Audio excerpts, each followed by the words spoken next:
General Ava Richardson, a highly decorated and widely respected four-star general in the U.S. Army, had finally taken a short break from her demanding schedule.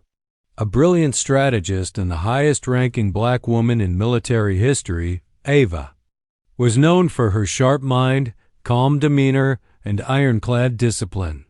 For the first time in months, she allowed herself a peaceful day off to visit her older sister, Carla, in a quiet, affluent suburban neighborhood outside Washington, D.C. Wearing casual workout clothes and a baseball cap, Ava blended in easily, looking like any middle-aged woman enjoying a morning walk. She had her Bluetooth earpiece in, speaking with a senior aide at the Pentagon. The conversation, though casual in tone, was sensitive in nature, dealing with a developing international situation that would require her expert military input. Her tone was calm and firm, issuing instructions and feedback as she strolled the tree-lined streets. But as she passed a cul-de-sac, a pair of local police officers, responding to a call about a suspicious person, spotted her. She was the only person in sight. One officer, a white man in his late 30s with a reputation for being aggressive, immediately stepped out of his cruiser and approached. His partner, younger and eager to follow his lead, trailed behind. "Ma'am, we've had some complaints. Can we see some ID?" The lead officer said, hand resting casually on his belt. General Richardson turned and calmly responded, "I'm General Ava Richardson, visiting family. I'm on a work call, but I can provide ID in a moment." To the officers, the name meant nothing. Her rank and tone of authority only seemed to irritate them. They exchanged glances, already doubting her story. The older officer raised his voice. "Ma'am, step away from the phone and show ID now, or we'll have to detain you." Ava tried to remain composed. "Sir, I'm a U.S. Army general. You're escalating unnecessarily. I'll cooperate, but please lower your tone. I'm on an active call with the Pentagon." Her calmness was mistaken for defiance. Without further warning, the officers moved in. One grabbed her wrist while the other snatched her phone and tossed it to the ground. Disconnecting the call, though the Pentagon aide had already heard enough to understand what was unfolding, Ava didn't resist, but the officers forced her to the pavement and handcuffed her while she tried again to explain who she was. Within minutes, neighbors began coming out of their homes. A few began filming, stunned at the sight of a composed black woman in handcuffs, calmly but firmly repeating that she was a general and demanding to speak with their supervisor. The officers ignored the growing crowd and sneeringly mocked her claim. "Yeah, right, you're a general? That's rich," one scoffed. What they didn't know was that the Pentagon had already been alerted. The aide on the other end of the now silenced call was scrambling to escalate the situation. Security protocols had been triggered. This was no ordinary woman and no ordinary mistake. What began as a casual morning walk was now spiraling into a national scandal.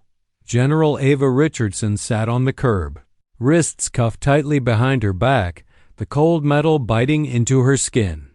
Her demeanor remained composed, though her mind was already calculating the layers of danger in this situation, not for her personally, but for what it represented.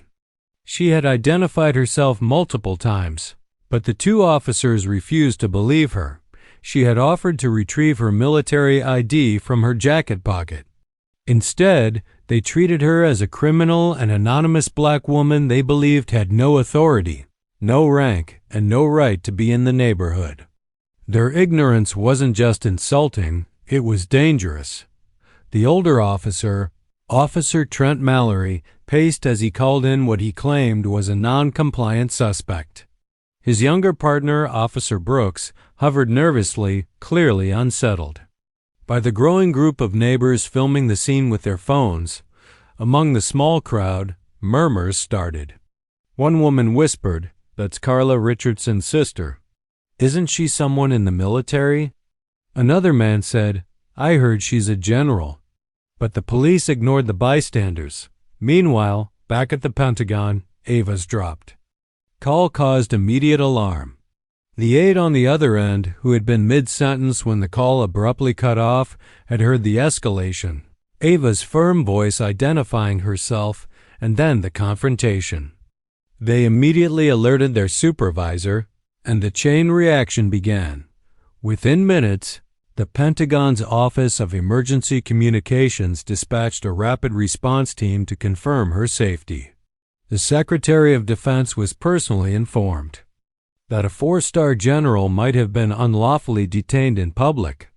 The word unlawful detainment of a U.S. general triggered intense concern, especially given the racial dynamics and the political optics. Back at the scene, Ava was still being questioned. Officer Mallory pressed her for what she was doing. In the neighborhood, clearly skeptical of her story, she responded evenly, "I'm staying at my sister's home 2 blocks from here. I told you I am General Ava Richardson, U.S. Army. My ID is in my left jacket pocket.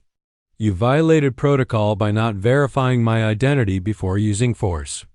Instead of de-escalating, the officers doubled down, with Mallory replying sarcastically, "If you're really military, you should know how to follow orders."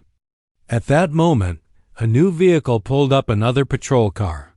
A black female officer, Sergeant Lorna Green, stepped out. She immediately recognized Ava, not just from military press, but because her own brother had served under her. "General Richardson?" she said, stunned.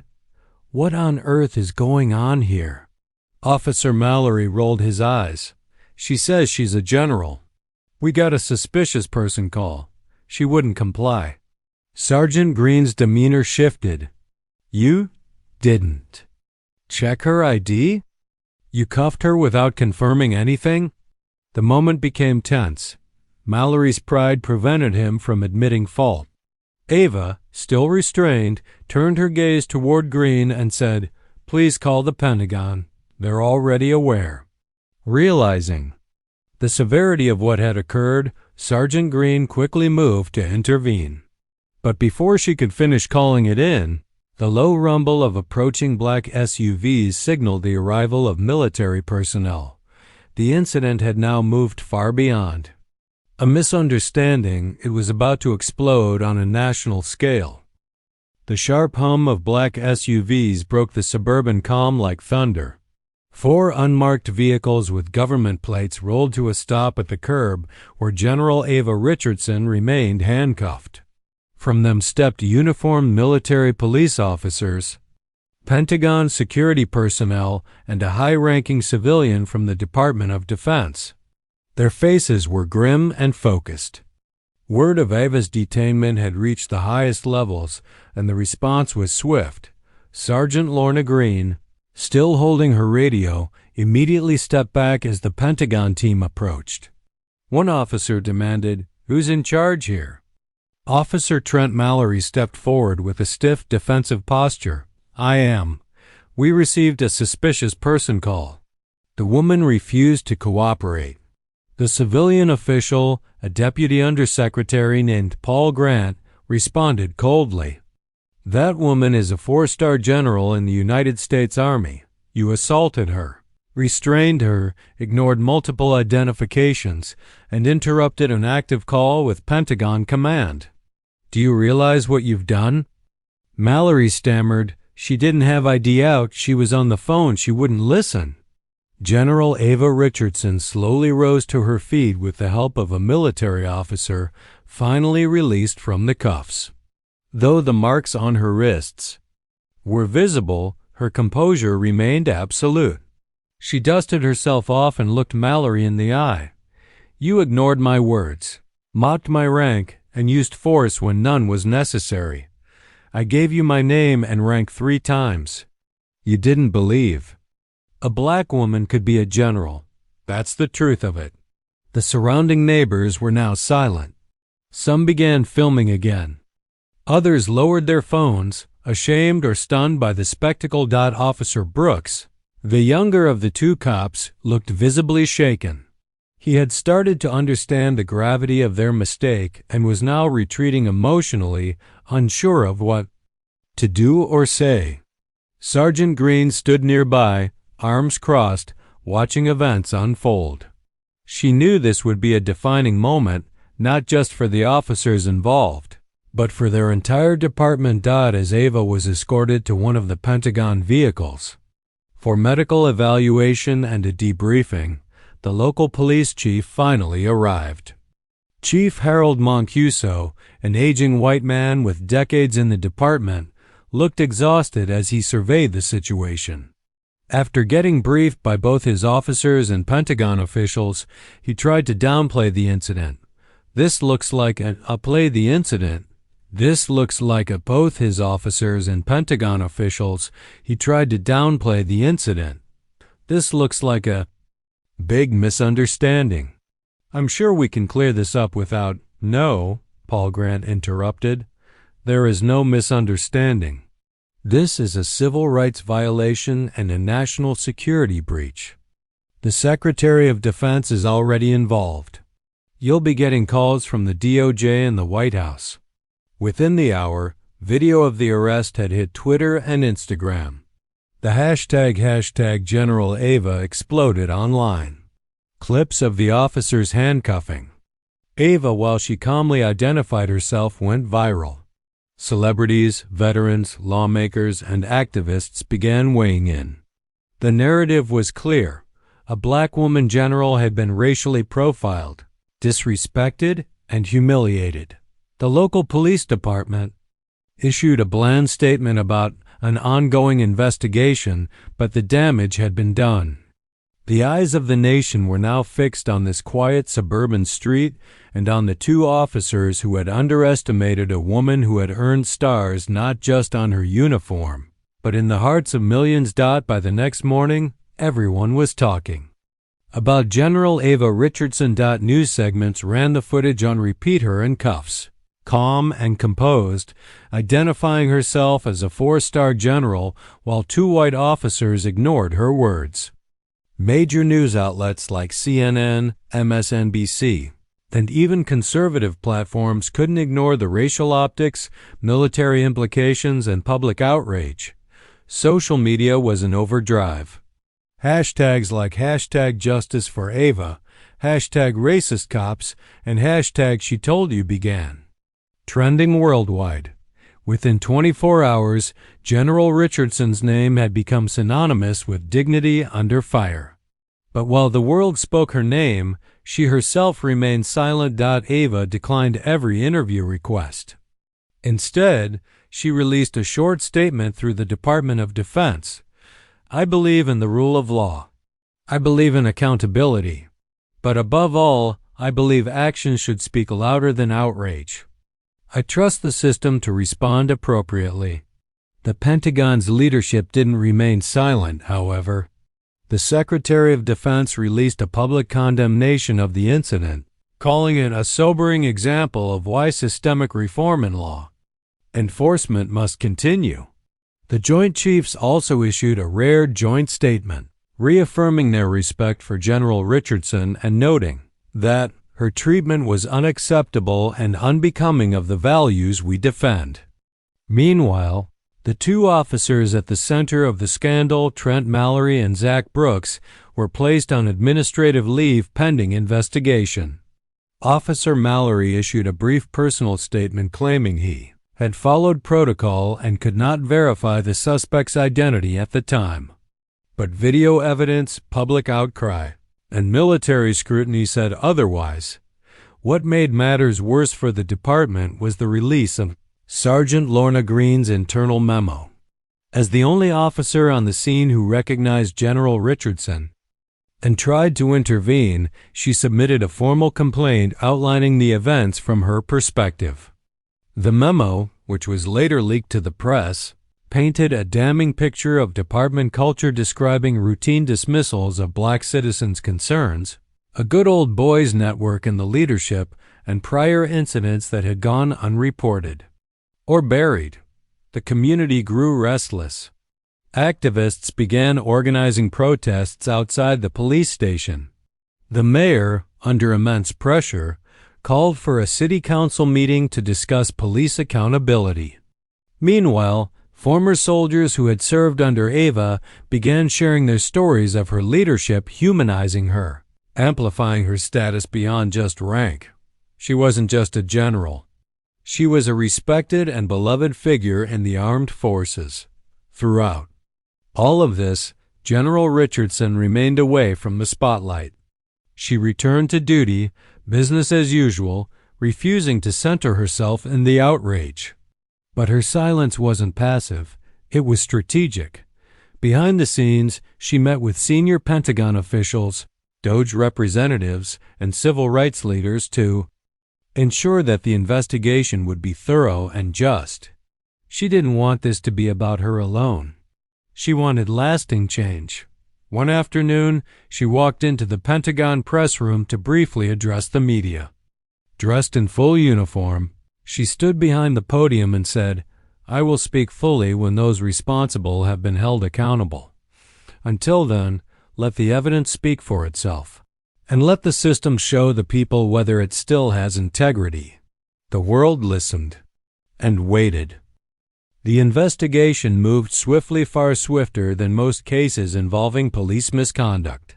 The national spotlight, combined with General Ava Richardson's high-profile status, ensured that no corner would be left unexplored. The Department of Justice launched a formal civil rights inquiry into the incident. Internal affairs from the police department was sidelined, replaced by an independent federal task force. Video footage, body cams, civilian recordings, and the testimony of Sergeant Lorna Green formed the core evidence. It didn't take long to establish the facts. Ava Richardson had identified herself multiple times. She offered to provide identification. She posed no threat, made no sudden movements, and complied with every instruction, yet was still handcuffed and publicly humiliated. Worse, the Pentagon confirmed that her call was interrupted during an online active national security discussion. The consequences began to roll in.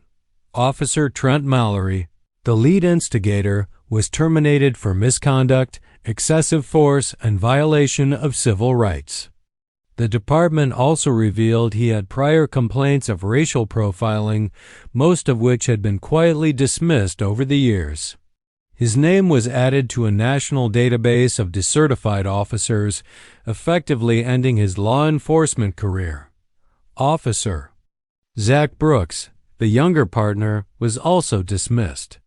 However, his cooperation with investigators and remorse earned him a less severe public response. Still, the stigma followed him, and he vanished from the public eye. Police Chief Harold Mancuso faced heavy scrutiny. Investigators uncovered years of ignored complaints, a lack of training reform, and systemic racial bias within his department.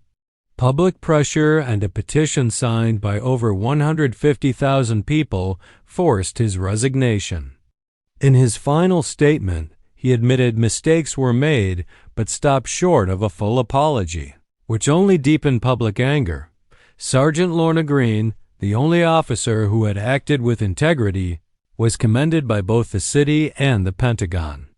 Her courage in speaking out against her department sparked new discussions around the role of internal accountability in police forces.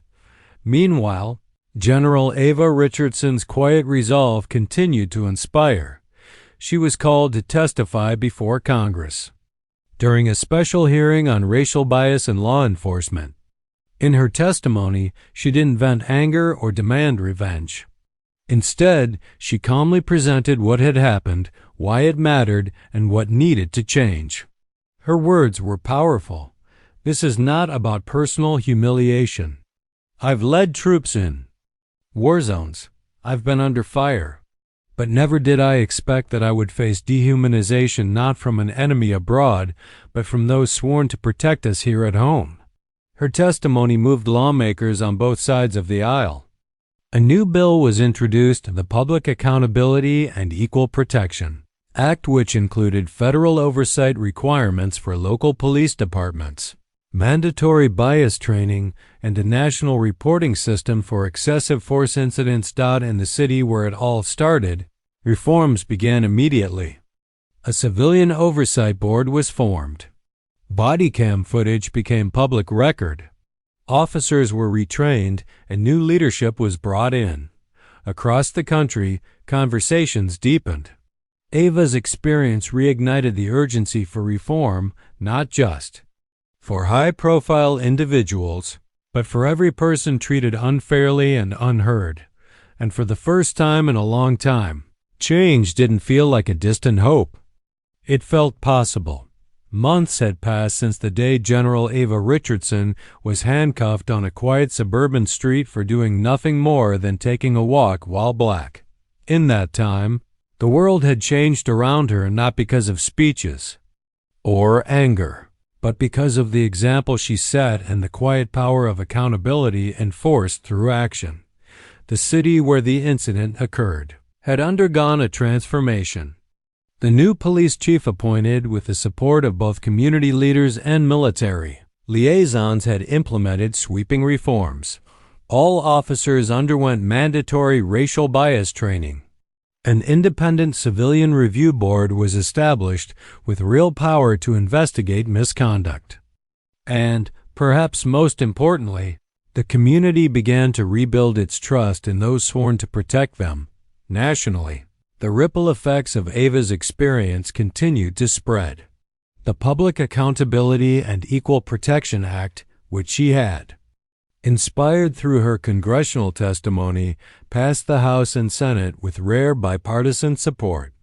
It created federal funding incentives for departments that implemented transparency protocols, data tracking for racial disparities, and body cam requirements. Ava didn't seek credit, but she got it anyway. She was honored at the White House in a private ceremony. The president, a military veteran himself, awarded her the Presidential Medal of Freedom, not just for her military service, but for her strength in confronting injustice without letting it corrupt her character. Your dignity reminded a fractured nation what real leadership looks like, he told her. Across the armed forces, new initiatives were launched in her name. The Richardson Leadership Initiative focused on cultivating minority officers in both civilian and military law enforcement roles, ensuring that voices of color would no longer be ignored in the chain of command. But through it all, Ava remained remarkably humble. She gave few interviews. She continued her work at the Pentagon, focused on national defense, strategy, and international affairs. Her day-to-day duties hadn't changed, but her name now carried new weight far beyond the B. Military sphere. One morning, Ava returned to the same neighborhood where everything had happened. She wore her uniform this time. As she walked along the sidewalk, residents approached her not with suspicion, but with admiration and apology. Some had signed petitions. Others had written letters of support. Several confessed they hadn't known who she was before, but they had learned who she was after. She simply smiled, thanked them, and kept walking. Then a little black girl riding her bike stopped and looked up at her. "Are you really a general?" she asked. Ava knelt slightly, smiled, and said, "Yes, I am." The girl looked amazed. "Can I be one too?" Ava placed a hand on her shoulder. "You can be even more than that." In that moment, the legacy of what had happened became clear. It wasn't just about punishing two officers or passing a new law. It was about possibility. It was about building a world where someone like Ava didn't have to prove her worth, defend her identity, or survive a public humiliation to be respected. It was about making sure that one day no one would be handcuffed for existing, especially not a little girl who dared to dream big.